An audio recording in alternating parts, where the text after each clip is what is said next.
So chapati ಸ್ವಲ್ಪ rice ಹಾಗೆ ಮಾಡೋದಿಲ್ಲ ಅಂತ. ಹಾಗೆ ಮಾಡ್ಬೋದು. Don't mix 2 grains at a time, ಯಾಕಂದರೆ ಎರಡೂ carbohydrates. So we have to balance out the thing.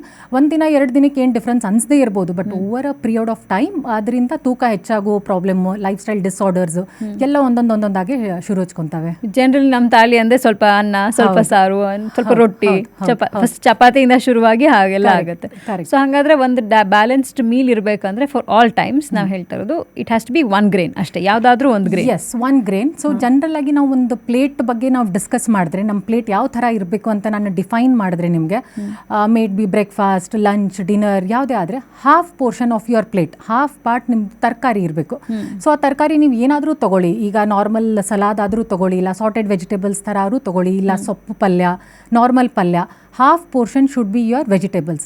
Quarter portion ಏನಿದೆ it has to be your protein. Again protein ನೀವು ಯಾವುದಾದ್ರೂ ಸೋರ್ಸಿಂದ ನೀವು ಮಾಡ್ಕೋಬೋದು. ಇವಾಗ ದಾಲ್ ಆಗಿರ್ಬೋದು, ಪನ್ನೀರು, ಸೋಯಾಯಿಂದ ಟೋಫು ಆಗುತ್ತೆ, ಅದು ತೊಗೊಬೋದು, ಇಲ್ಲ ಸೋಯಾ ಮಿಲ್ಕ್ 1 glass ತೊಗೋಬೋದು. ನಾನ್ ವೆಜ್ ತಿಂತಿದ್ರೆ ಚಿಕನ್ ಆಗುತ್ತೆ, ಎಗ್ಸ್ ಆಗ್ತವೆ, ಅದು ಒಂದು ನಿಮಗೆ ಪ್ರೋಟೀನ್ ಸೋರ್ಸ್ ಆಗುತ್ತೆ, ನ್ಯಾಚುರಲ್ ಫುಡ್ ಸೋರ್ಸಿಂದ ಬರೋ ಪ್ರೋಟೀನ್.